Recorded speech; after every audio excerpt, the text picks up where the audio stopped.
Welcome to Inside Southeastern Football with Frank Scelfo, presented by LA's First Choice Auto Auction on the Southeastern Sports Radio Network. It's your chance to hear directly from the head of Lion Football. Now, live from Topala Catering in downtown Hammond, here's Alan Waddell.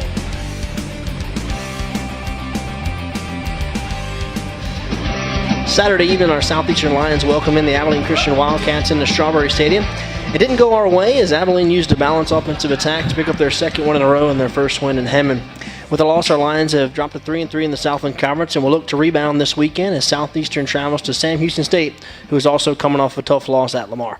This game was recently moved to a 1 o'clock kickoff in Huntsville and will be televised on the Southland Digital Network and on the 11 Sports Network as well.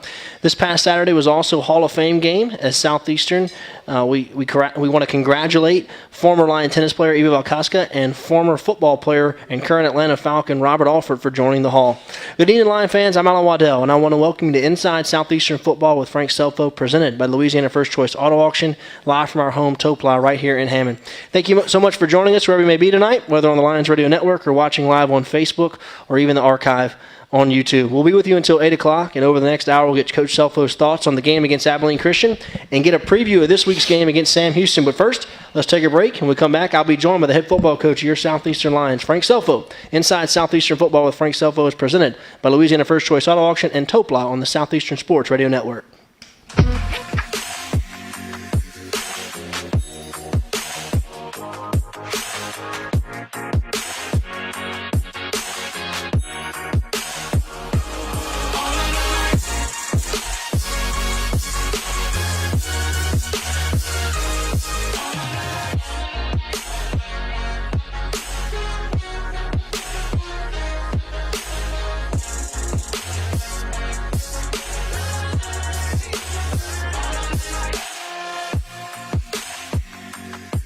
Hey Lion fans, we're ready for another exciting year of women's basketball. Get your season tickets now and line up.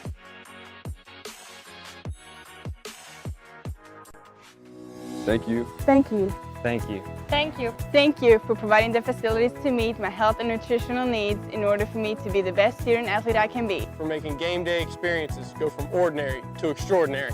For allowing me to meet new people and build lifelong friendships while competing at the school I love. For giving me the resources to pursue my degree and the ability to excel in the classroom. For helping me look my best as I compete and achieve my goals. Thank you.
All right, welcome back to Topala. I'm Alan Waddell. This is Inside Southeastern Football with Coach Frank Scelfo.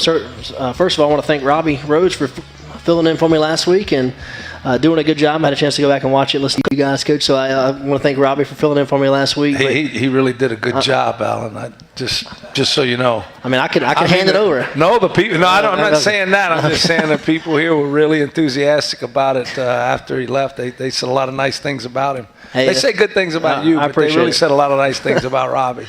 Well, you stole your introduction. I was going to introduce you here. The head football coach of your Southeastern Lions, Coach Frank Scelfo. Coach, thanks for spending some time with us here tonight talking about your team. Appreciate it, man. No problem.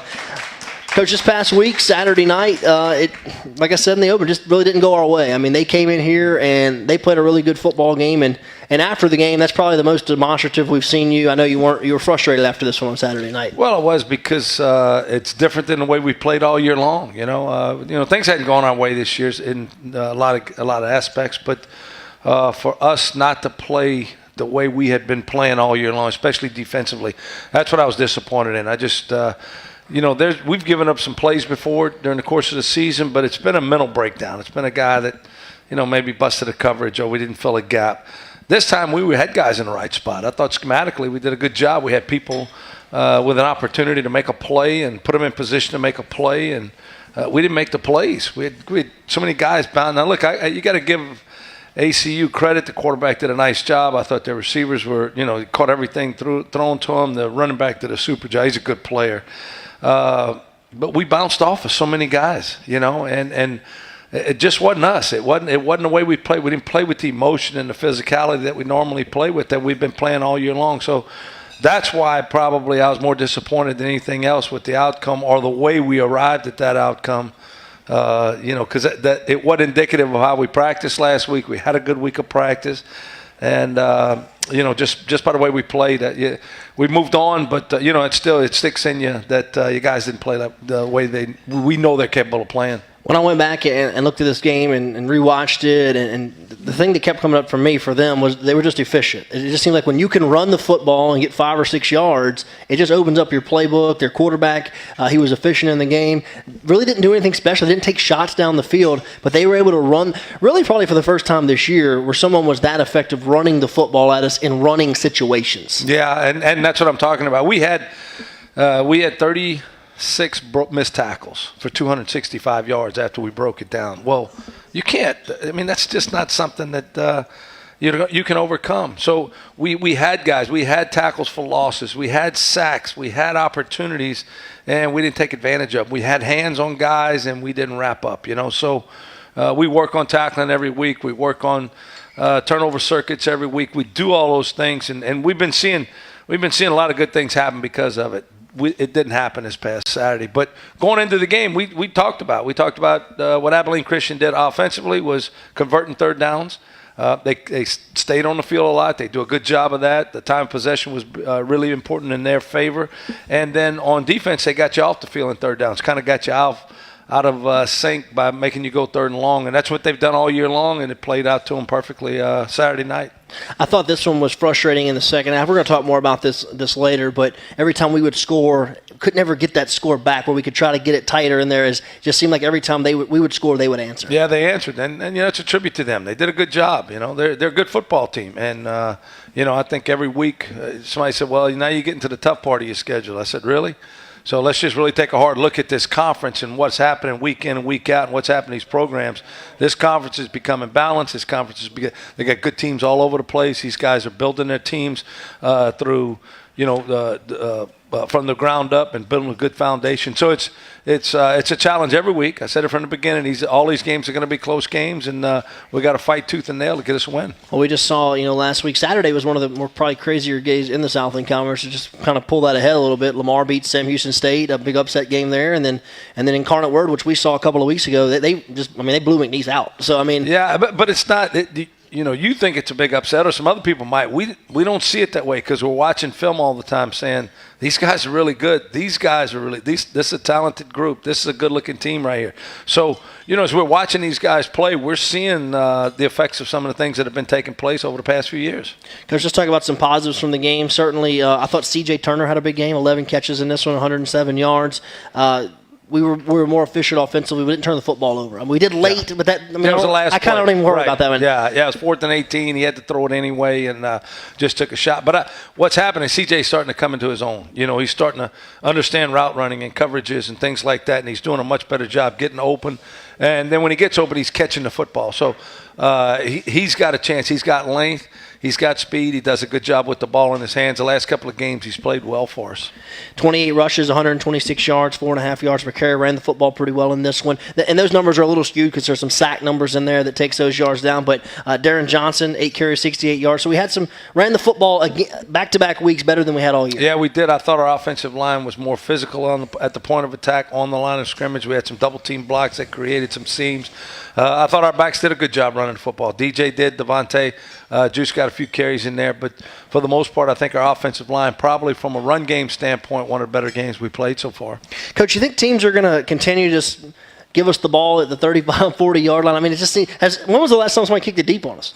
It's been a while, but I'm good with that. Lamar, probably when they ran okay. it back. Yeah, but I'm okay with that. I think that even though our return average is really low, we're starting at the 35, 38. Our starting field position is at a good spot. So if they're willing to do that, we're willing to take it up there. They kicked a couple out of bounds. DJ and Devontae both ran back kicks. Branson had a nice return. And so if they're willing to kick it to us and get us back to the 35, we'll take it. We had some nice field position and some short fields to go to, and that's kind of what got us offensively. Was we had to do a better job when we got down there and scored touchdowns. We scored 2, we got in the red zone 6 times, and we've been really good in the red zone, efficient scoring touchdowns, but we got down there and only scored 2, kicked 2 field goals, and then turned it over twice on downs.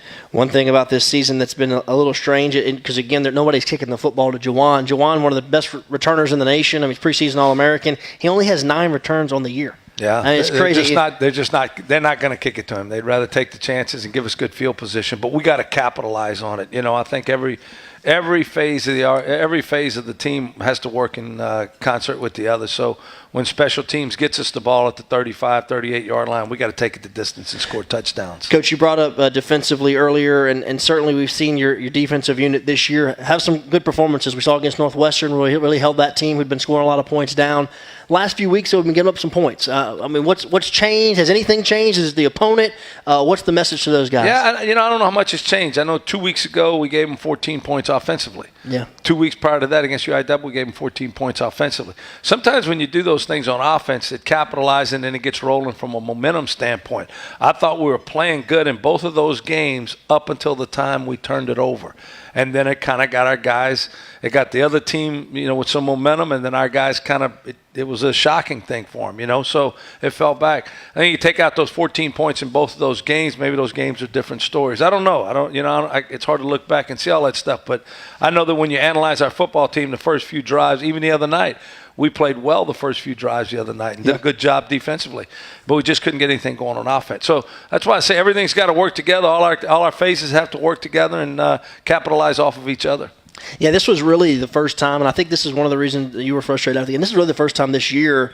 The other games, that we lost, I mean, you look at them and, if a play here or a play there, the game's different. And this one, you just got to tip your hat. They beat us on Saturday. They did. Yeah, they got a good football team, and they did a good job, and they beat us. Like I said, they beat us on the line of scrimmage. And, when you can run the football like that, we shouldn't.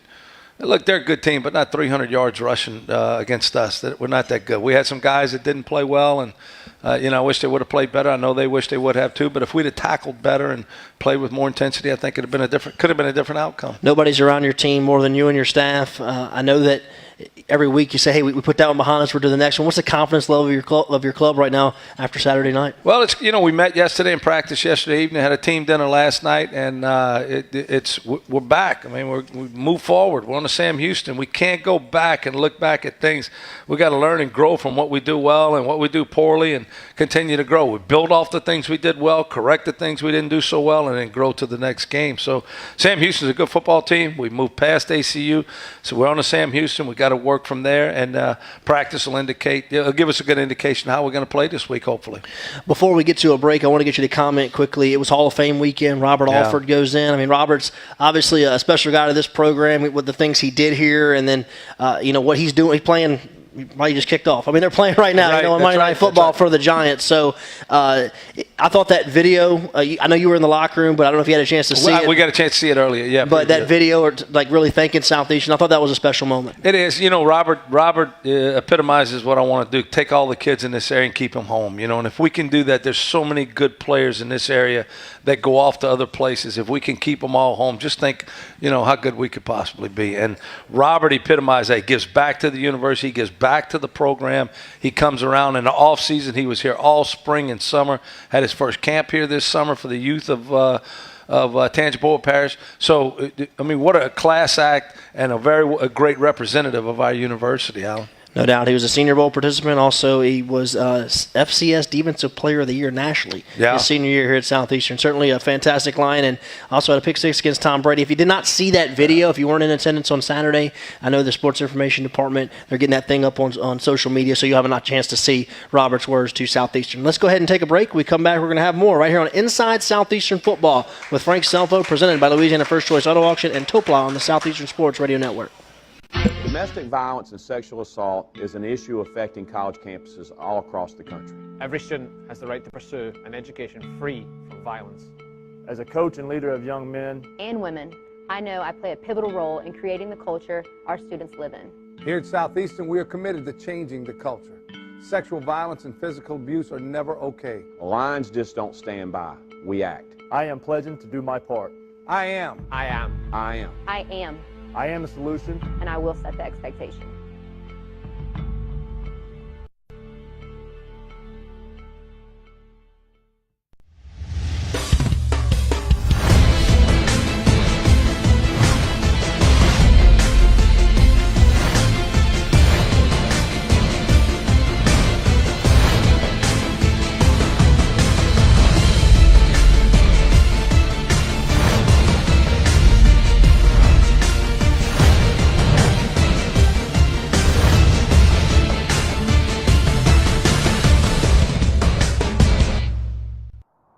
Imagine life without football. No Friday night lights, no pep rallies, no band. All that time invested to teach young men and women commitment and team spirit, gone. Football, where young men and women compete to be the best, where bands, cheerleaders, and countless others take part in the team experience. Celebrate the passion that only happens every fall. Join the game.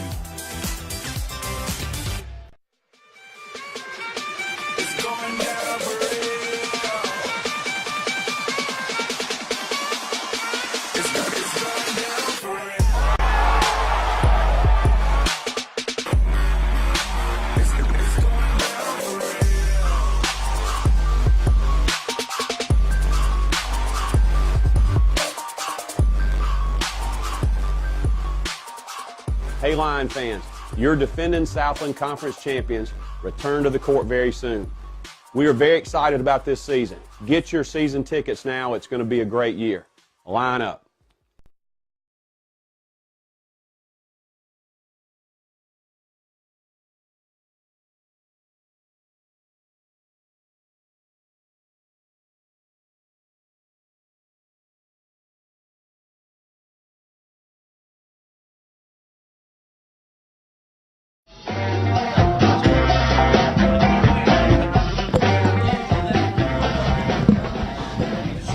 All right, welcome back here to Inside Southeastern Football with Coach Frank Scelfo, presented by Louisiana First Choice Auto Auction and Topla on the Southeastern Sports Radio Network. If you're tuning in, if you're just catching us, you can always watch all of the episodes right here on social media. They're always archived on YouTube and also on the Southeastern Louisiana University Athletics Facebook page. And again, we're going to be doing this each and every Monday night from 7 to 8 o'clock, so you still have a few more chances to come out and catch a show this year right here at Topla. I want to thank Topla for all they do for us. Coach, let's break down this one a little bit, and certainly this was a game that started much differently than the way it ended, because it was a low-scoring first half. I said, man, this is so much different than what we played last week. We played last week 62-52. I was like, man, it was kind of a run up and down the field. In that first quarter, I felt like this was going to be a tractor pull. Now, it didn't end up that way. Both teams ended up moving the football, but in that first quarter, really trying to figure each other out. Yeah, that's what I was talking about defensively. I thought we played well early on. We were in the right spots. Didn't have any breakdowns or anything else. We tackled well. We brought some pressures and got some heat on the quarterback. He had to throw a couple of times. He had to throw it away.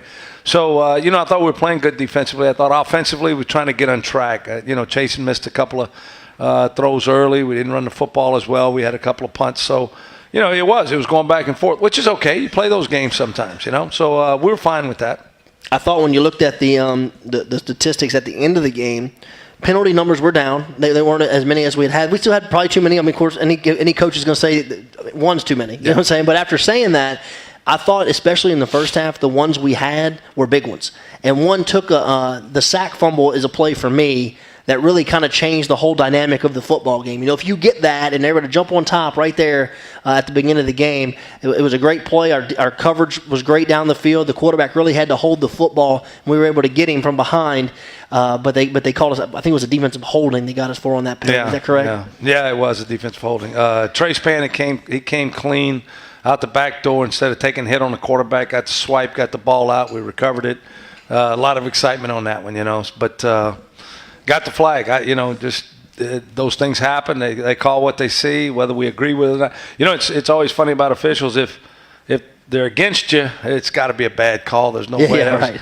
But if it's not, you go, oh, we got away with one, or that was a good call. So that's the medicine you got to take. It's part of the game. It's part of the human element. But that was a big play. It just didn't happen to go our way on that one. And they're able to get the lead in this game. I think they're up 10-0 at one point. We go down and get points, make it 10-7, get a touchdown right there. So really back and forth, but we just had trouble slowing them down. I mean, they got on a little roll, and they kept putting things together. I did think a big sequence in the game, though. We were down 17-7, and they had a chance to really go up 24-7. They got the ball deep inside of our 20-yard line, and at that point, they're getting the football to start the second half. If they take more time off, you're saying, hey, they might put this thing away early, but I thought our defense did a good job there, getting us the ball back, keeping it 2 possessions. Super job, man. And we went right down the field. Right. And go, a great 2-minute drive. I thought we executed everything going in at halftime. We'll score a touchdown, and everything will be good. And, we get the penalty, and that was a self-inflicted wound. And that's hard. You spend a lot of time working on those things, and it's disappointing when those things happen. But that's self-inflicted. It was a good call. It was the correct call. Juwan did a nice job getting into the end zone. We had to settle for a field goal. Coach, as a staff, how frustrating is it? This is something we've been talking about all year. Pre-snap penalties, getting lined up. We're in week, what are we in, week 9 now, going in week 9? So, certainly that's something that's got to be frustrating for you. It is, and you work on it. You spend a lot of time, you point it out, you coach it. You just hope that your guys have enough when you have certain things that you have to do from an execution standpoint. Obviously, alignment's the first thing you have to do. You got to be able to line up, and when you don't line up correctly, then things like that can happen, and it can happen at any point in time. You just got to eliminate those errors, and again, we'll still harp on it, preach it, talk about it, do the things we need to do to make sure it doesn't happen. But sometimes it does. Coach, I saw in the first half of this one, we really started running Juwan a little bit more on those speed sweeps. That's something we saw a couple weeks ago, a big play against Incarnate Word. I know he didn't play a whole lot. He was nicked up a little bit last week against Houston Baptist, but nice to get him in space. I know he's not getting kick return opportunities, but still, when he gets in space, he's a weapon. Yeah, and that's what we talked about, Alan. With the opportunities he's going to get catching the football and then returning kicks, those are his touches for the game. Well, they're not kicking it to him, so now we've got to invent some ways to make sure we get the ball in his hands, get him his touches during the course of the game, and let's see what happens. And he's doing a good job with it. We get him the ball in space. He can make guys miss. He can take it the distance. He's a home run guy. So from that standpoint, maybe we got to do more of it. Since they're not kicking to him at all, we got to do a little bit more of it, make sure he gets the ball in his hands. Coach, I want to get you to comment quickly on Jonathan Tatum as well. You think back to that first game, and I think at the beginning of the year, maybe some people were a little rough on Jonathan with those couple of kicks gets blocked. We missed one right before the half, but he's really having a good year. He's 10 of 13. Yeah. He's having a really good year. We watched him in camp. We watched him this summer and watched him in camp, and I said it then, and I won't go back on it. I'll kick it again. Jonathan has done a good job. He's been right there for us. He's done everything we've asked him to do, and he's been, 10 out of 13, 2 of those were in the first game. Right, so he's 10 and then after that, he's done a great job for us. So, you can't say too much good about him, because he's there every day and he does what you ask him to do, and he's got such a great positive personality, man. You love being around him. It's just like what happened, and for those that watched the Saints game yesterday, Justin Tucker misses that kick there. 245 kicks in a row, and he misses one. With kickers, you only remember the ones. I think they should cut him. I really do. I think they should cut Justin. Hey, but it's kind of like that with kickers, though. You only remember the ones they miss. But I wanted to point that out, because that's something I noticed during the broadcast this week during the game. I was like, he's really having a really good year. He is. He's a good kicker, Alan. He's effective. He's efficient. He's accurate. He does the things you ask him to do. He's not afraid to go out there and kick. So we feel good about that. We're good about that position right now. I know you mentioned it last week, I think, with Robbie, but Holiday's been doing the kickoff. I know he was hurt early in the year, but do you like that, being able to have one guy kick off and one guy handle the field goal? Yeah, Nathan has a strong leg. He's a taller guy, longer levered guy, so he's got a strong leg. He missed all of camp. He broke his foot during the summer, right before camp. So he didn't even report till September, the first week of the season. And since then, the first 4 games or so, that's basically been his camp. So he's been spending time every day working on some things. And then 3 weeks ago, it was time. He's got a strong leg. He's able to put the ball into the end zone. We get more touchbacks that way. And if it's not a touchback, it's coming out maybe at the 1 or the 2 yard line.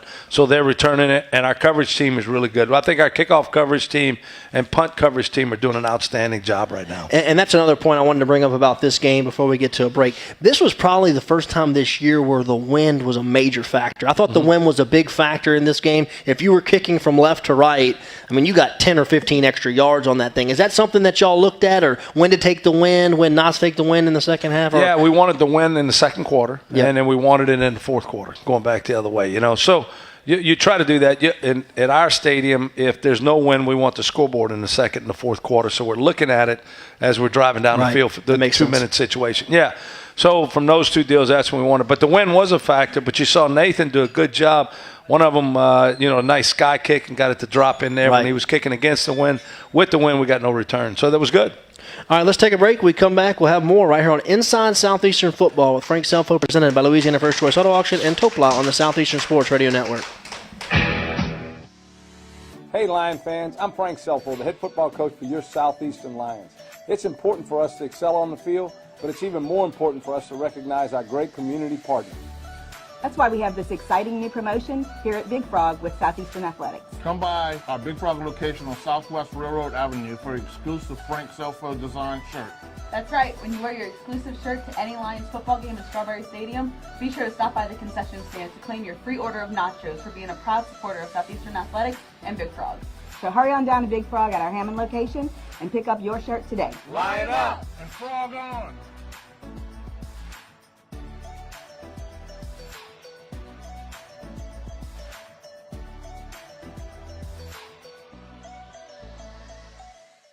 Each summer, student-athlete leaders from the Southland Conference's 13 schools get together for a retreat. Before we start another season of competition, there's time to have some fun and bond. We also share experiences of serving our campuses and communities. Together, Southland student-athletes completed more than 30,000 community service hours over the past year. We pull for each other and push to make each other better. Just part of what makes us Southland strong. Label me. You know you want to. Don't be shy. You do it behind my back. So say it to my face. You don't know me. You know what I am? I'm a pitcher. I'm a striker. I'm a point guard. I'm a linebacker. I'm a setter. Shortstop. High jumper. Wrestler. Defender. Goalie. Student. Student athletes. That's who we are.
All right, welcome back. About halfway home here on Inside Southeastern Football with Coach Frank Scelfo, presented by Louisiana First Choice Auto Auction at Topla on the Southeastern Sports Radio Network. And reminder, the kickoff this weekend in Sam Houston State is at 1 o'clock in Huntsville. The game will be televised on the Southland Digital Network and also on the 11 Sports Network that is on DirecTV. I'll have that channel for you here in just a couple of minutes. So if you can't make the trip to Huntsville, we're going to talk about those guys later on, but just a reminder for that game this weekend.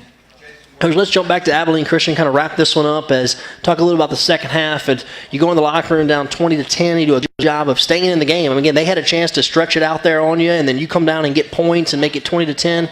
They're getting the football to start the second half. You do a good job. You come out, you get a stop. They punt the football back to you. So it was, again, you had a little trouble stopping them there at the end of the first half, but you did a good job getting a stop right out the gate. Yeah, we did. And then, we went right back down there, Alan, and we had a 4th and 2, and that's one of those calls you say, well, it didn't work, so I wish I'd had it back. But, nobody blinked on that. We've been going for it on 4th down all year long. That's not anything out of the norm. But instead of taking the field goal, we felt right here is when we can change the momentum. Guys felt good about running the football and doing some things up front. So we did. We tried it, gave it to Juice, put him in there, gave it to Juice, and him and the safety met in the hole and stopped right there. But so we turned it over on downs. Yeah, you come out, you make it, you get 9 plays, 72 yards on that opening possession.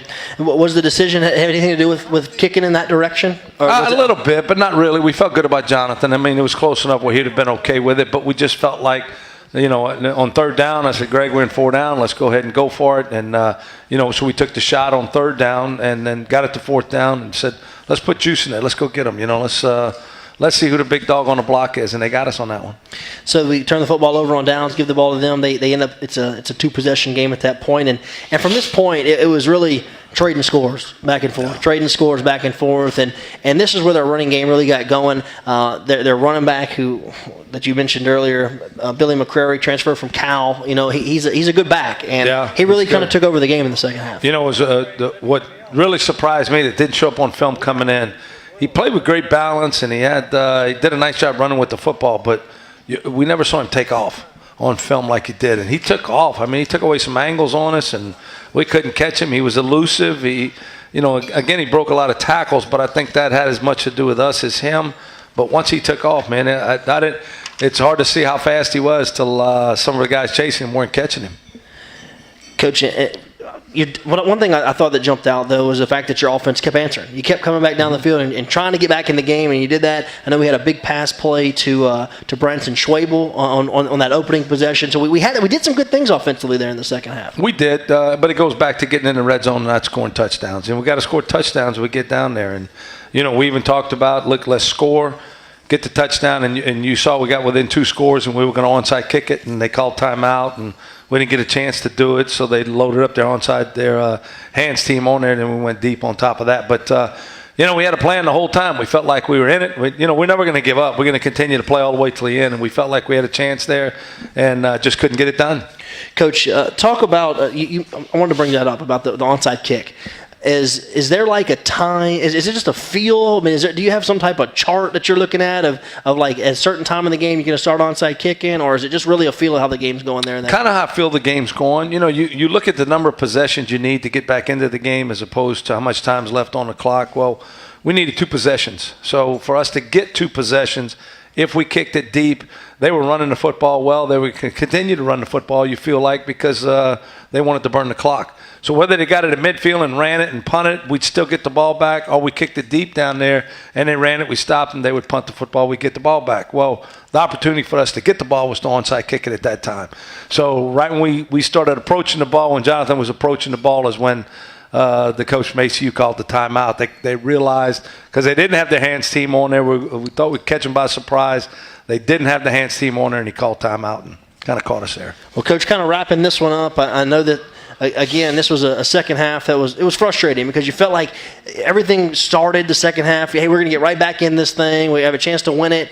We get a stop. We go down there. We get stopped on a 4th down, and then it's really trading possessions, trading points from there on out. And I know, again, after the game, I know you're upset. You said, hey, this is really the first time this year that we really just kind of got beat. I mean, they just, they physically got after us a little bit there in the second half. And how do you wrap this one up? Yeah, I do. And we talked about with the players. We're honest with our guys. There's no sugarcoating anything, and we're honest with ourselves. And whether we play well or play poorly like we did the other night, we're going to move forward and learn from it and grow from it and go on to the next game. I woke up today, and it was a beautiful day. I mean, why would I not enjoy it and love being there where I'm at and doing what I'm doing? And same thing as yesterday, even on Sunday morning. How gorgeous was the day on Sunday. So we're going to enjoy our time together. We're going to work, and we're going to grow, and we're going to win as many games as we can, doing it the right way, Alan. All right, well, let's go ahead and take a break. We come back, we're going to talk about your next opportunity, as the Lions will be on the road this Saturday afternoon to take on Sam Houston State right here on Inside Southeastern Football with Frank Scelfo, presented by Louisiana First Choice Auto Auction and Topla on the Southeastern Sports Radio Network.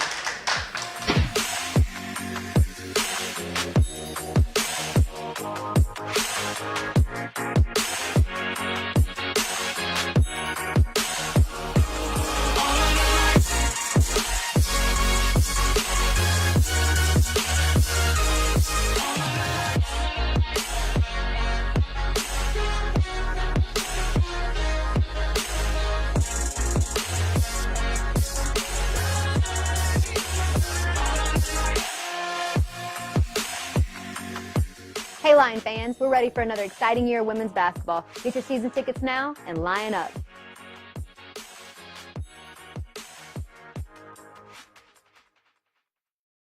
Domestic violence and sexual assault is an issue affecting college campuses all across the country. Every student has the right to pursue an education free from violence. As a coach and leader of young men and women, I know I play a pivotal role in creating the culture our students live in. Here at Southeastern, we are committed to changing the culture. Sexual violence and physical abuse are never okay. Lions just don't stand by. We act. I am pledging to do my part. I am. I am. I am. I am. I am the solution. And I will set the expectation.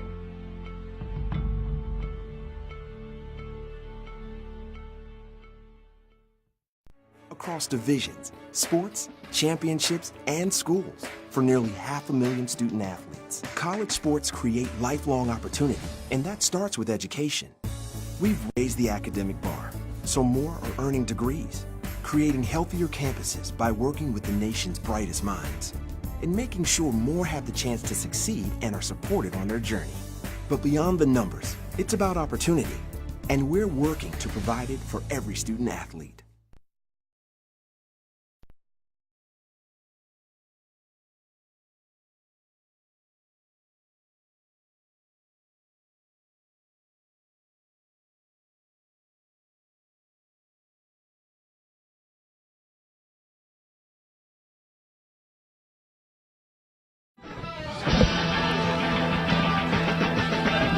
All right, welcome back.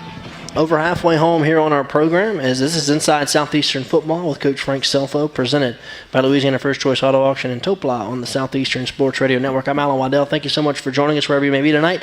Wrapping up this past week as the Lions took on Abilene Christian at home at Strawberry Stadium. They're going to be on the road this week at Sam Houston State. This is a 1 o'clock kickoff, so an early kickoff on the road at Sam Houston. This is the first trip for Southeastern to Sam Houston, actually since 2014 in the FCS playoffs. That's the last time we were over there. It's kind of weird the way the schedule works out because, you have teams that fall off your schedule and then come back on, and Sam's our team.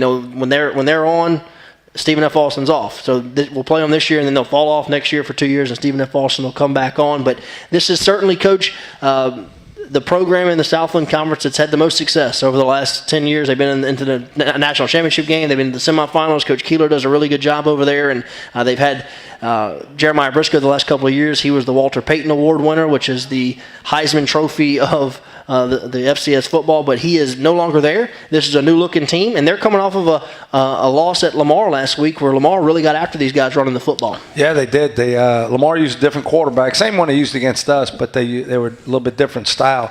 Ran the football effectively, ran the quarterback a bunch. They gained over 400 yards rushing. Yeah, you don't do that against a good football team. So, we were surprised that it ended up like that. But Lamar, we said it, when we played them that day. They're a good football team, man. And, there's just no easy games on the schedule. And going there to Beaumont, they had a tough time with it. And, Lamar came out with a win, a big win. No doubt about that. And, Coach, this is a team, again, I know they have a lot of firepower on offense. They always do. When I think of Sam Houston, I think of up-tempo, spread offense, really kind of an air raid type situation where they're throwing the ball all over the field. And, again, they always have good numbers on the offensive side of the football. Earlier this year, they were kind of struggling scoring the football, but they've really picked it up here the last few weeks. And I know they were breaking in a new quarterback and trying to get on timing and things of that nature. Yeah, I think it was a quarterback, Alan. Early on, he was kind of feeling his way. He's a redshirt freshman, hadn't played a lot, hadn't gotten a lot of snaps. So he was growing into, the guy he is now. So he's going to make some mistakes, and we got to get after him. We got to make him get off the spot and not let him get comfortable, make the room small for him. But you see him growing week to week. We watched all the games today, and you could see him growing as the season goes, becoming more comfortable in the pocket, understanding where he's going. He made some mistakes early.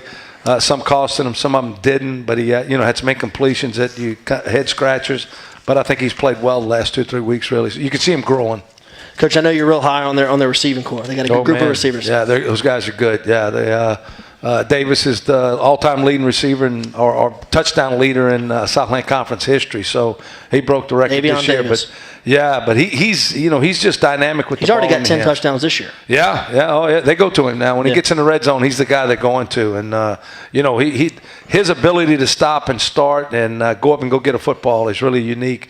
He had a couple of he had some ESPN type catches early in the year, and but he's a good player. He's one of the, besides the kid at Northwestern, I think he's the best player, best receiver that got in the conference. Coach, one thing about these guys, and I said they want to throw the football. They're an air raid type offense, but they will run the football. Yeah. And if you're not playing the run, they'll run the football on you as well. Absolutely. I think they do a good job. Do a lot of RPOs, and they check the play at the line of scrimmage somewhat. And I think that's what hurt him a little bit early on was the quarterback not recognizing a few things, running into some bad boxes. But he's progressed now to the point where he understands and what he's looking for. And, he's able to take advantage of you running or passing. Lions are going to take on Sam Houston State this Saturday afternoon in Bauer Stadium over there in Huntsville, Texas. It's a 1 o'clock kickoff. The game will be televised on the Southland Conference Digital Network.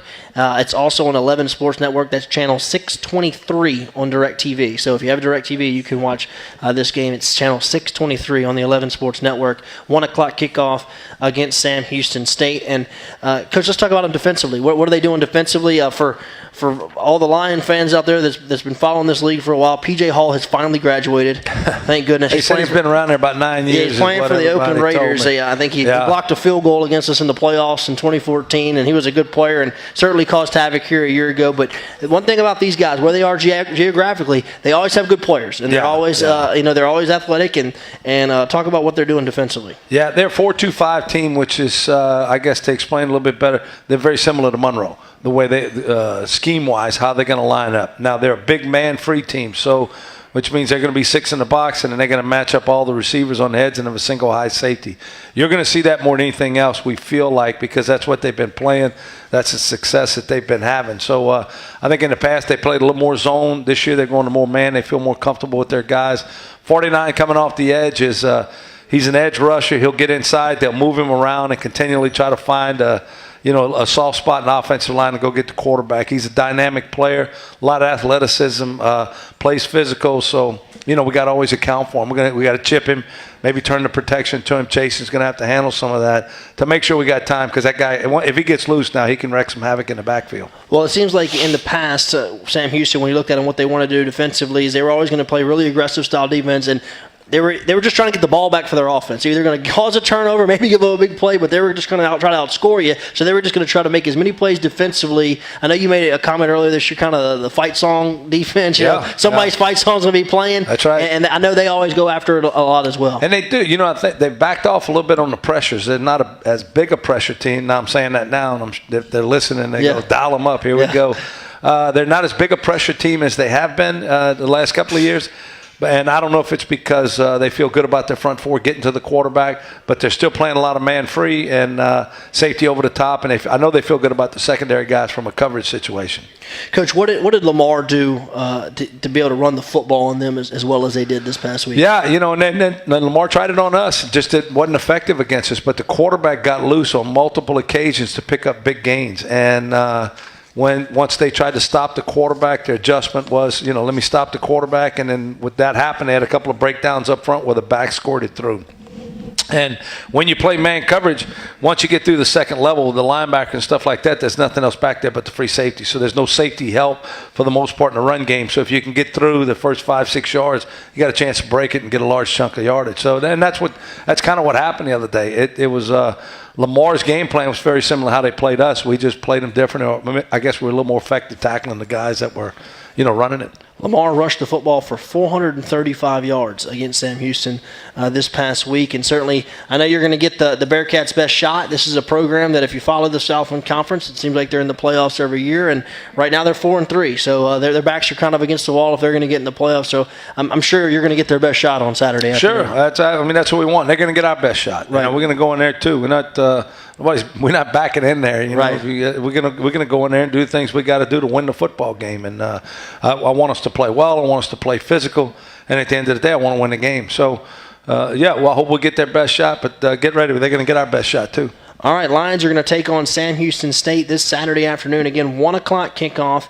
It will be televised on the Southland Digital Network and also on the 11 Sports Network, channel 623 on DirecTV. And if you can't listen, watch, you can always listen right here on the Southeastern Sports Radio Network. Let's go ahead and take a break. We come back, we'll have some questions for Coach, and we will wrap it up right here on Inside Southeastern Football with Frank Scelfo, presented by Louisiana First Choice Auto Auction and Topla on the Southeastern Sports Radio Network.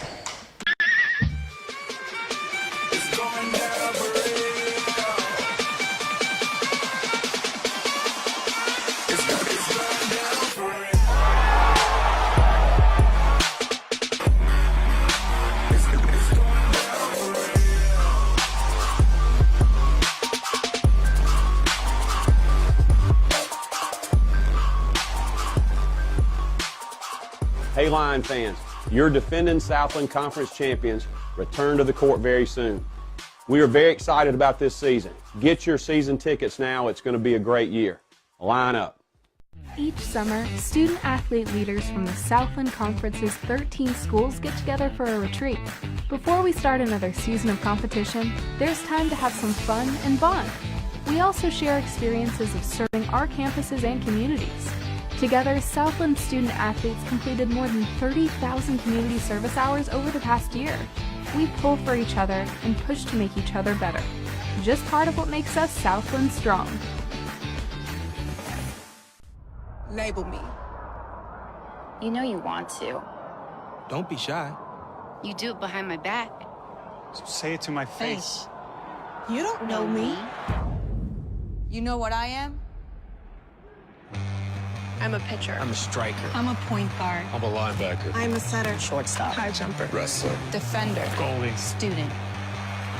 Student athletes. That's who we are. Imagine life without football.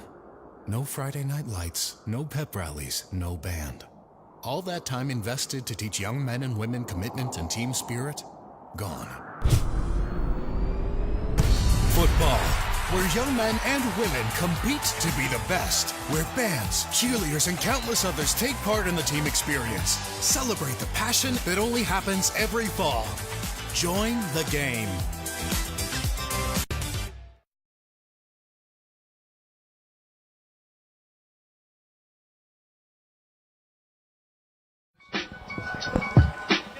Welcome back to Inside Southeastern Football with Coach Frank Scelfo, presented by Louisiana First Choice Auto Auction and Topla on the Southeastern Sports Radio Network. Lions will take on Sam Houston State this weekend. An opportunity to get things back on track against the Bearcats over there in Huntsville, Texas. 1 o'clock kickoff for that. Some questions tonight. Before I get to those, I want to ask you a couple of things, Coach, that I want to cover. First of all, I know we were talking off the air. We got a bunch of commitments right now. Talk about how in-season recruiting is going. Well, I'll let you comment on that real quick before we get to the questions. Yeah, it's going good. The interest has been high. We've got 20 commitments right now, 19 of them from guys in this area, local high school guys. So we're concentrating on the defensive side of the ball. We had a lot of losses last year. We'll lose a lot more guys this year. So we need to build a group of guys there to have some continuity defensively, so we'll have to grow those. A couple of guys on offense, but we'll focus more on the offensive guys in the upcoming weeks. But we're well received. I think the high schools around the area are doing a great job. There's a lot of good football teams in this area, in New Orleans, Baton Rouge, Lafayette, that we're hitting and talking to those guys on a regular basis. They've been coming to the games. We had a nice crowd at the game this past Saturday. We had a nice crowd the week before for homecoming. So the response has been good. I can't comment, obviously, on individually on certain guys, but the response has been good, and everybody we're getting we really wanted. So it's good. Coach, how much have you enjoyed being back here and with these Louisiana coaches? I know most of them. Right. There's a lot of them that are coached. So a lot of them I coached, but I coached against a lot of them also. So I've been knowing these are coached with them, maybe on the same staff. So I know a lot of the guys. So a lot of times when I talk to them, we're catching up. And then we go into the recruiting and talking about their players and things like that. And I think when you develop a relationship or have a relationship with people, they're more apt to be honest with you about their players. And do you think they can play for us? If they are, what type of character are they? How are they academically? So we're getting some straightforward answers, which is so important when you sign a kid. You want to make sure that you know exactly what you're getting, and that's what you wanted, Coach, I want you to comment quickly as well, kind of on that same line, but this is your first year through the Southland Conference. Do you have a better gauge of what it takes, what you're looking for in this conference to be able to compete for this thing? Absolutely. And it's, again, when you look at the conference, it's different than what I was told it was going to be from a team-by-team basis. It's way different this year than it's been. Yeah, it's different. And so my expectations were different going into each game based on what people told me. But when I looked at the film prior to each week, that was different than what I was being told. So after you play these guys, you realize you better have some playmakers. You're going to have to play defense, and you're going to have to be physical about that, but you got to be able to run the football. I think that everybody that we've played so far this year that's really done a good job is run the football, won both sides of the line of scrimmage. So we've got to do a good job of getting the personnel to make sure we match up to those and meet those needs. But then, we got to find some playmakers. We got to find some guys who can hit home runs for us. whether they come out of the backfield or from a receiver standpoint. They can take a hitch and take it to 60, or we can hand them off on an inside zone play and let them break it out for 50 for a touchdown. I know you can't be specific when we're talking about commits and things of that nature, but I know that one of the knocks on Louisiana has always been that we don't produce enough linemen. Are you seeing that when you're out there looking for it? Or can you comment on that? There's some good linemen out there. We've got some offers out there sitting there, those kids got to go through the process just like us. We got to show them that Southeastern is not only a good place to be from a football standpoint, academically, location-wise, all those things are right here. We've got a lot of things to sell when it comes to our university, the city of Hammond, our football program. So there's so many things for us to sell. We don't feel like we're out of it with anybody. We've gotten a couple of kids that committed to us that had FBS offers, and we got them to commit to us. Now, we got to hold on to them through the signing date, and that's always a chore. But for us to be able to do that, I think is a huge feather in the cap of the guys that are recruiting them and our staff. Also, I want to get you to comment as well. This is a question I didn't know, and the new rule this year with the redshirt rule. The redshirt rule is different this year. That I know that we have some guys that are currently on the team that aren't playing that you're going to maybe throw a redshirt on. They changed that rule where you could play up to 4 games. Is that correct? Now, it's not the first 4 games. No. It's 4 total. Can you explain that? It's 4 total. You could play in week 1, week 5, week 9, week 11, and still be eligible for a redshirt year, and it won't cost against you. And it's really a long overdue rule, Alan. You got kids at maybe week 9, 10, 11. You had some injuries early on. Those kids, true freshmen, have developed through the course of the season. They've grown, and they're ready to play, maybe week 10. But you couldn't play them before, because if you did, you burned a whole season for them. On week 11, you couldn't play them. Or you had some injuries, and those were the only ones you could play, so you put them in there for 1 week or 2 weeks, and it took a whole season up of eligibility. So I think it's one of those times where we finally made a little bit of sense and say, look, these guys can play 4 games. They can play as much as they want or as little as they want and still maintain that year of eligibility. So it used to be a percentage of snaps. Yeah, well, it's 30% of the game. So if you got hurt, none if you didn't take an injury. Now, if you got hurt, it was the first 3 games. You had to play in the first 3 games. If you got hurt, you could declare and get a medical red shirt that year. But if you didn't, if you played 1 snap in week 2, that burnt your whole season, So it just didn't make any sense from that standpoint. At least now we're making a little bit more sense. I want to go further and just say, you guys got when you get to college, you got 5 years. Play all 5, sit all 5, play 4, play 3, whatever it is. But it's 5 seasons and let's go, But at least we got makes a little bit of sense for us where, from a player standpoint, he can still play, develop as a college football player, get in some games, travel around with the team, understand what's going to happen instead of sitting out an entire season. And then the next year when he finally gets on the field, it's the first game of the season. He's never played before. So we got a chance to play some guys in some games. I think that's a great rule. It is. It is. I mean, the coaches are all for it. We've been pushing for years to do this, and it's finally passed and got it done. And like I said, we're finally making some sense from an NCAA standpoint. I can remember watching a college football game where, the last game of the year, where a quarterback would get hurt, and they put a receiver in at quarterback because they couldn't burn the red shirt. You didn't want to burn the red shirt on a guy that you felt like was going to be your starter or a solid backup for you next year. But it happens at all the positions, and it happens at a lot of different places. Coach, a couple of questions coming in here tonight we'll get to, and then we'll wrap this thing up here as we have a few minutes left to go on our show. Coach, can you comment on tackling this week against Abilene Christian? Yeah, it was poor. Yeah, I can comment on it. It was poor. But we have a tackling circuit every week. We've been doing it since spring ball when we first got here. It's every week, every day. Every practice we go through a tackling circuit that our guys go through and work some techniques to tackling and things like that. And we have done a pretty good job of that this year. This past week we did a poor job, and I don't know if it was fatigue. I don't know if it was. I know it was a combination of things. Whether we were excited enough to play, or the Abilene back was so good, or it was fatigue. Maybe it was a combination of everything, But we did a poor job of it from a comment standpoint. You said excited enough to play. Is that a concern? Yeah, the way we played. When I looked out there on the field and I see us doing those things that we didn't do, that we haven't done the entire season, and I look out there and I see that, then that bothered me a little bit. So that was kind of the frustration that I felt after the game, or during the course of the game and then after the game, about guys, getting out there and being ready to play. Coach, can you talk about Sam's offense and what we'll have to do to match up against those guys this weekend? Yeah, we got to control the receivers. Those are big play guys. They catch the ball, they turn it into big yardage. And when they get in the red zone, they go onto the guy, and we know who they're going to. So we'll have some things in the package. I know Coach Chofie and them working on a lot of stuff when I walked out there to come over here today. They're working on some stuff for the red zone, specifically for him and the guy on the other side. But we got to control their pass game, limit them from an explosive play standpoint. You know, this past week we had 2 fade routes for touchdowns. Well, you know what? Both of those were good throws, good catches. They're well covered, and the guy just went up and got them. You know, it's hard. You say, you know what, good job, let's go get the next one, because those are good plays. I think the other one on the other side, the corner post route, we looked in the backfield and we got burned on it. So that's the one we got to stay away from. The fade routes, those are going to happen sometimes. Coach, question comes in here. It says, Coach, where's Austin Mitchell? We haven't seen him the last couple of weeks. Yeah, he hurt his ankle, sprained his ankle 2 weeks ago. He's missed the last 2 weeks. This past week we dressed him out. He didn't practice much. He practiced some on, I think, Wednesday, a little bit on Thursday. We took him out Saturday in pregame and ran him and tried to make some cuts, and he really couldn't make the cut. So we held him out again, hoping to get him back.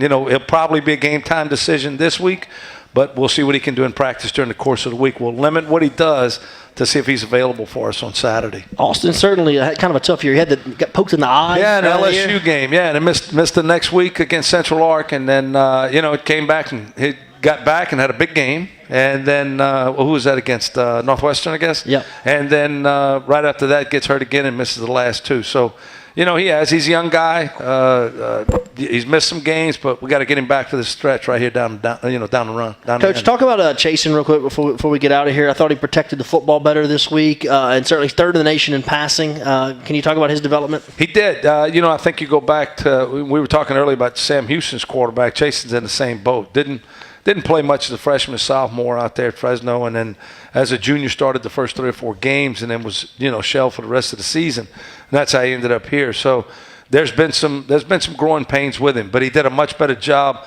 locking in on what he needed to lock in on and taking care of the football. And that's been a big issue with him the whole season so far, is taking care of the football. I think his reads are pretty good. I think he's an accurate thrower. He had a couple off-balance throws that he missed the other day, but when his feet are set and he's able to deliver the football, I think he did a pretty good job.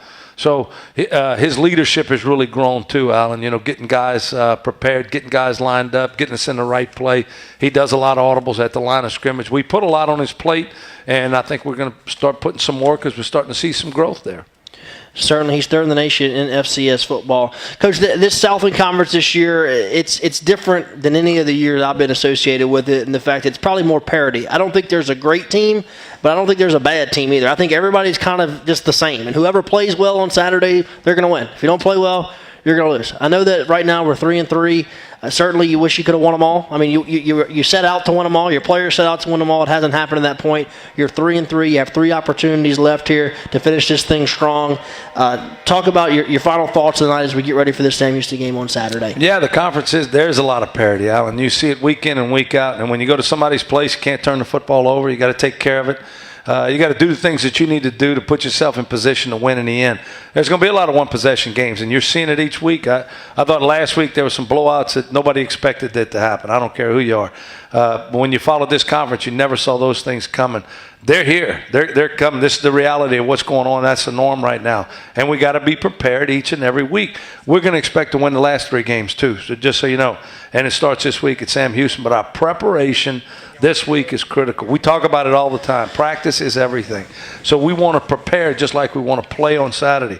And that's what our focus is during the week. We preach it. We talk about it. We put our guys in situations to do the things that they need to do for us to be successful on Saturday. Well, the Lions will get another opportunity this Saturday, a 1 o'clock kickoff at Sam Houston State. The Lions and the Bearcats' first trip for the Lions to Sam Houston since the playoffs back in 2014. It seems like a long time since we made that trip over to Bowers Stadium, as Lions will be in action this weekend. And again, this game will be televised on the Southland Conference Digital Network, as you can watch it there online, or you can also watch it on DirecTV, 11 Sports Network, 623. If you don't have DirecTV, that Southland Digital Network is really nice. You can go on the southland.org. You go to Watch Live and all the events there, and you can watch it right there. And you can watch it on your phone. You can watch it mobily, as Colton's telling me over there, as you have an opportunity to watch it or also listen right here on the Southeastern Sports Radio Network. I want to thank everybody who came out here tonight, and Topla for being our host. We want to thank KSLU for getting us on the air, Colton Vickers for doing all of our streaming, Kimler Chapel for providing me with all the statistics for us here tonight, as the Lions will be after it again this Saturday afternoon at Sam Houston State. That's going to do it for us. For Coach Frank Scelfo, I'm Alan Waddell. We'll see you next time right here on the Inside Southeastern Football with Frank Scelfo, presented by Louisiana First Choice Auto Auction and Topla on the Southeastern Sports Radio Network. Line up, everybody.